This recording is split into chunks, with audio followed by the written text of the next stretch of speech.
Hello বন্ধুরা, good morning সবাইকে। তোমরা সবাই কেমন আছো? আশা করছি তোমরা সবাই ভালো আছো, সুস্থ আছো এবং আমরাও ভালো আছি, সুস্থ আছি। তো তোমাদের সবাইকে আমার আবারও একটা নতুন ব্লগে অনেক অনেক ভালোবাসা আর অনেক অনেক স্বাগত জানিয়ে ভিডিওটা শুরু করছি। আজকে গণেশ চতুর্থী, তাই জন্যে আমি পুজো দিয়ে দিয়েছি। কাল থেকে যদিও বা পেয়ে গেছিলো। আর এই যে দেখো আমার পুজো দেওয়া হয়ে গেছে। এখানে আমার প্রদীপটা জ্বলে শেষ হয়ে গেছে। আমি পুজো দিয়ে চলে গেছিলাম ঘরে, আর এখন এসছি। দেখো এই যে তোমাদেরকে দেখাতে, এই যে গণেশজি বসে আছে, পুজো দিয়ে দিয়েছি। আর এই যে দেখো এখানে প্রসাদটা এই যে ঢাকা দিয়ে দিয়েছি, লাড্ডু আছে আর এই যে গুজিয়া আছে। তো এই যে দেখতে পাচ্ছ, এই যে গণেশজিকে তোমার হচ্ছে গিয়ে ওই যে দুর্বা ঘাস আর ফুল দিয়েছি। তো পুজো দিয়ে আমার কমপ্লিট হয়ে গেছে, দেখতে পাচ্ছ।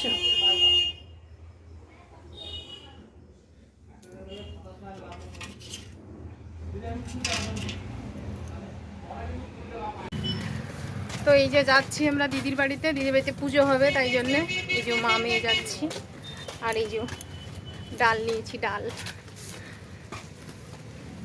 সবাইকে শুভ গণেশ চতুর্থী। এই যে দেখো দিদির বাড়িতে আমরা চলে এসেছি। এই যে তো চলো দিদির বাড়িতে তোমাদেরকে দেখাই ঠাকুরঘরটা। আর ভাগ্নি শাড়ি পরেছে, ভাগ্নিই পুজো করবে, ও নিজেই পুজো করবে। তো চলো তোমাদেরকে দেখাই। এই যে এটা ওদের ঠাকুর ঘর। এখানে আর লাইট নেই, লাইট কম, হালকা লাইট।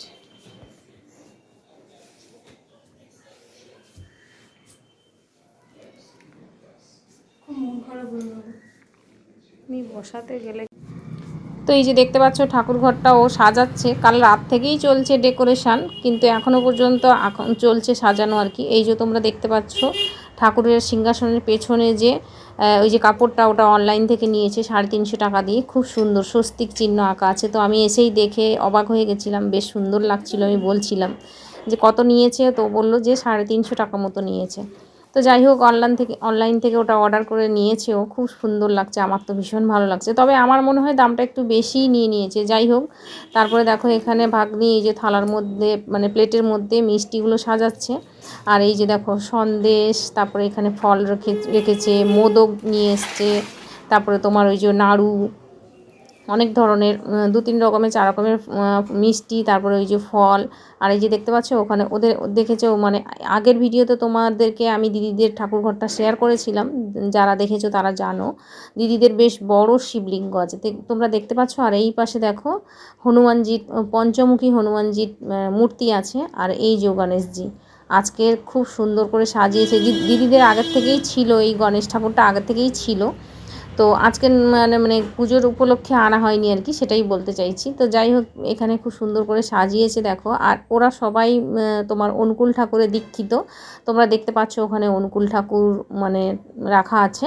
আর এই যে দেখো ঝিকমিকি আলো দিয়ে সাজিয়েছে। আর ওই যে দেখতে পাচ্ছ তোমরা, ওই যে স্বস্তির চিহ্ন আঁকা যে কাপড়টা নিয়েছে পেছনে লাগিয়েছে, ওটা বেশ ভালো লাগছে। আমার তো বেশ ভালো লাগছে, একটা নতুনত্ব জিনিস। তো ওটা অনলাইন থেকে নিয়েছে আর কি।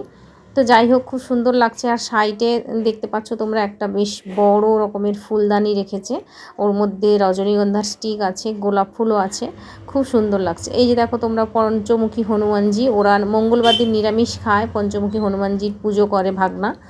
তো মঙ্গলবার শনিবার মনে হচ্ছে পুজো করে। আর এখানে দেখো ফলও রেখেছে, তারপরে তোমার ক্যাডবেরি রেখেছে। তো আমি এটাই বলছিলাম, গণেশজি ক্যাডবেরি খাবে? তো বলছে হ্যাঁ, গণেশজি সবই খায়।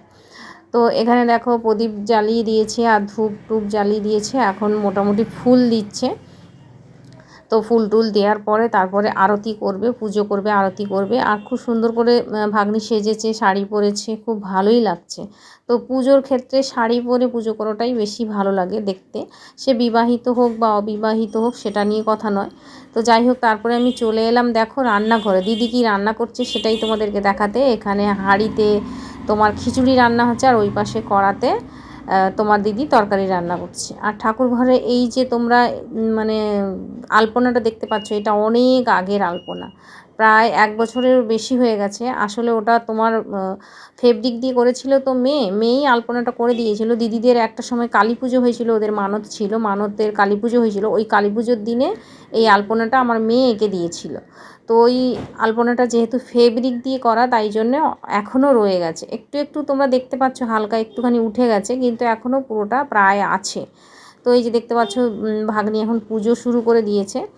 আর পুজোর মানে 2টো পর্যন্ত নাকি চতুর্থী আছে আমি শুনলাম ভাগ্নির কাছে, তো তাই জন্য পুজো শুরু করে দিয়েছে। আর যতটুকু পেরেছে আয়োজন করেছে, খুব সুন্দর করে আয়োজন করেছে, বেশ ভালোই লাগছে। আমি ওখানে কোনো ভয়েস দিতে পারলাম না, কারণ কি তোমরা দেখতেই পাচ্ছ ওখানে একটা বক্স বসানো রয়েছে। ভাগ্নি ওই গণেশজির গান চালিয়েছিল, তো গান চালিয়ে ব্লুটুথে মানে ফোন থেকে আর কি গান চালিয়ে পুজো করছিল, তাই জন্যে আমি মানে ওখানকার কোনো ভয়েস দিতে পারিনি, পরে আমি ভয়েসটা দিচ্ছি আর কি। তো এই যে দেখো ভাগ্নি এই যে পঞ্চপ্রদীপ দিয়ে আরতি করছে, আর এক হাতে কী সুন্দর ঘন্টা বাজাচ্ছে, দেখেছো? পুরো একদম ঠাকুরমশাইয়ের মতন। মানে আমাদের হয় না এক হাতে ঘন্টা বাজাতে গেলে অনেক সময় হয় না, মানে মনে থাকে না, একটু বন্ধ হয়ে যায় হাতটা, কিন্তু ভাগ্নিকে দেখলাম একটা জিনিস আমি ক্যামেরা করতে করতে লক্ষ্য করলাম, প্লাস আমি যখন ভয়েস দিচ্ছিলাম তখনও লক্ষ্য করলাম, বেশ ও এক হাতে আরতি করছিল আর এক হাতে কিন্তু ঘন্টাটা বেশ ভালোই বাজাচ্ছিল। তো তারপরে পুজো হয়ে মানে পঞ্চপ্রদীপ দিয়ে আরতি করার পর আমি পঞ্চপ্রদীপ নিয়ে চলে এলাম। এই যে দেখো আমার মেয়ে একটু তাপ নিয়ে নিচ্ছে, আর দিদির কাছে নিয়ে গেছিলাম, দিদিও নিল রান্নাঘরে, আর আমিও একটুখানি নিয়ে নিচ্ছি। আর দিদি বলল যে পুরো ঘরটা একটু দেখিয়ে নিতে পঞ্চপ্রদীপের আলোটা, মানে শিখাটা, যাই হোক তারপরে আমি পুরো ঘরটা একটু দেখিয়ে নিলাম আর আমিও একটু নিয়ে নিলাম। তো তারপরে দেখো এই যে ভাগনার ঘরে চলে এলাম, ভাগনার ঘরে এসে একটু পঞ্চপ্রদীপটা ঘুরিয়ে নিচ্ছি, আলোটা একটু চারিদিকে মানে আলোর তাপটা একটু দিয়ে দিচ্ছি, তারপরে ওটা আবার নিয়ে গিয়ে ঠাকুর ঘরে রেখে দেবো। দিদি ওদিকে রান্না করছে, দিদির রান্না হয়ে গেলে আমরা সবাই পুজো টুজো হয়ে গেলে আমরা সবাই তারপরে দিদিদের বাড়িতেই খাওয়া দাওয়া করবো আর কি। যেহেতু আজকের চতুর্থী তাই জন্য নিরামিষ খেতে হয়, তো তাই জন্য দিদি মানে খিচুড়ি করছে। আগের দিন থেকে আমরা প্ল্যান করেছিলাম যে খিচুড়ি রান্না করলে কেমন হয়, সেই ডাল ভাত নিরামিষ বা ডাল ভাত খাওয়ার থেকে তো খিচুড়ি খাওয়াই ভালো। তো ভাগ্নি বলল হ্যাঁ ঠিক আছে, ভালো বলেছো মামিমা, তাহলে খিচুড়ি হবে। তো খিচুড়ি হচ্ছে ওদিকে, আর ওদিকে তোমার বেগুনি হচ্ছে, আর আলুর তরকারি হচ্ছে, আর পাঁপড় ভেজেছে দিদি। তো তারপরে এই যে দেখতে পাচ্ছ আরতি হয়ে গেছে, আর এইখানে দেখো এই যে কর্পূর জ্বালিয়েছে, কর্পূরদানিতে ভাগ্নি হচ্ছে গিয়ে তোমার কর্পূর জ্বালিয়েছে, খুব সুন্দর, মানে গণেশটা এত সুন্দর লাগছে, বেশ কালারফুল কালারফুল লাগছে। আমাদের গণেশ ঠাকুরটা তো ওটা আমার শাশুড়ি মায়ের কেনা, অনেক দিন হয়ে গেছে, একটু মানে পুরনো টাইপের হয়ে গেছে, ওটাকে একটু যদি ঘষে মেজে একটু ভালো করে রং করা যেত না ভালোই হতো, তো সেভাবে আর করা হয়নি। আর দিদিদের গণেশটা মনে হচ্ছে আগের বছর না কবে একটা নিয়েছে, তো তাই জন্য বেশ নতুন আছে আর চকচক করছে, আর বেশ ভালোই লাগছে। আর খুব সুন্দর করে ভাগ্নি সাজিয়েছে ফুল টুল দিয়ে। আর এই যে দেখো মোদক, মোদক এক একটা দাম নাকি 45 টাকা, তো দুটো মোদক নিয়ে এসেছিলো, মানে ফার্স্ট টাইম আমি মোদক খাবো, আমি এর আগে কখনোই মোদক খাইনি। তো ভাগ্নিকে জিজ্ঞেস করলাম যে 45 টাকা করে পিস নিয়েছে, বললো দুটো নিয়ে এসেছিলো, আর আমাদের বাবা আনেনি, মোদক আনতে বলেছিলাম, বাবা গুজিয়া নিয়ে এসেছিলো আর ওই যে লাড্ডু নিয়ে এসেছিলো, ওই দিয়ে আমি বাড়িতে পুজো দিয়েছি। ফুল তারপরে মোদক, এই সরি মোদক বলছি, তোমার ওই যে গুজিয়া আর লাড্ডু দিয়ে আমি বাড়িতে পুজো দিয়েছিলাম। তো এখানে এসে দেখলাম ভাগ্নি দুটো মোদক নিয়ে এসছে, আমি বললাম আমাদের নিয়ে আসেনি, তো তোমাদের কত করে নিয়েছে? ও বললো যে 45 টাকা করে নিয়েছে, তো বেশ অনেকটাই দাম নিয়েছে। যাই হোক তারপরে এই যে দেখো শিবলিঙ্গেতে এই যে মালা পরিয়ে দিয়েছে, আর খুব সুন্দর করে সাজিয়েছে। বারবার আমি কথাটা বলছি কারণ কি আমারও বেশ ভালো লাগছিল। তো তোমাদের কেমন লাগছে দিদিদের এই ঠাকুরঘরটা বা ভাগ্নির পুজো? আর ওরা অনুকূল ঠাকুরের দীক্ষিত আমি বললাম অনেক আগেই, তো কেমন লাগছে তোমাদের পুরো পুজোটা অবশ্যই তোমরা কমেন্ট করে জানিও বন্ধুরা।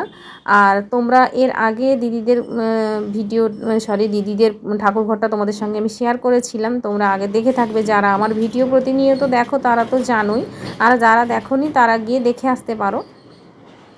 দিদিদের বাড়িতে যখন কালী পুজো হয়েছিল, তারপরে এছাড়াও লক্ষ্মী পুজোতে মনে হচ্ছে আমি দিদিদের ঠাকুরঘরটা শেয়ার করেছিলাম। তো তারপরে দেখো এখানে এই যে রান্না চলছে, আবারও আমি চলে এলাম রান্নাঘরে। দিদির এই যে একদম মানে কি বলবো, মানে খিচুড়িটা একদম রান্না কমপ্লিট হয়ে গেছে, এই যে ওপরে ভাজা মশলা ছড়িয়ে দিয়েছে, আর ওখানে আলুর তরকারি হচ্ছে, আর বেগুনিও রান্না হয়ে গেছে। আবারও চলে এলাম আমি ঠাকুর ঘরে, কারণ কি পুজো তো কমপ্লিট, এখন মেয়েকে দিয়ে ফটোশ্যুট চলছে, ভাগ্নি বলছে আমার কিছু ফটো তুলে দে বনু, তো তাই জন্য আমার মেয়ে এখন ওর দিদিভাইয়ের ছবি তুলে দিচ্ছে। আর এখানে খাওয়া দাওয়া শুরু হয়ে গেছে, প্রায় 2:30 মতো বেজে গেছিলো।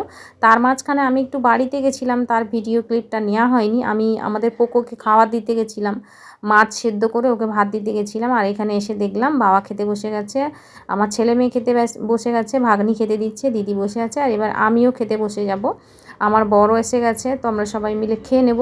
তো খিচুড়িটা খুব সুন্দর লাগছে দেখতে, খুব ভালোও হয়েছিল। তো আমরা সবাই মিলে খাচ্ছিলাম, আনন্দ করছিলাম, হাসাহাসি করছিলাম। আর ভাগনা অনেক আগেই এসে খেয়ে চলে গেছিলো, ওর কাজে চলে গেছিলো খেয়ে দিয়ে। তো চলো ভিডিওটা এখানেই শেষ করছি। পুরো ভিডিওটা তোমাদের কেমন লাগলো অবশ্যই কমেন্ট করে জানিও, ভালো লাগলে একটা লাইক করে দিও। চলো টাটা।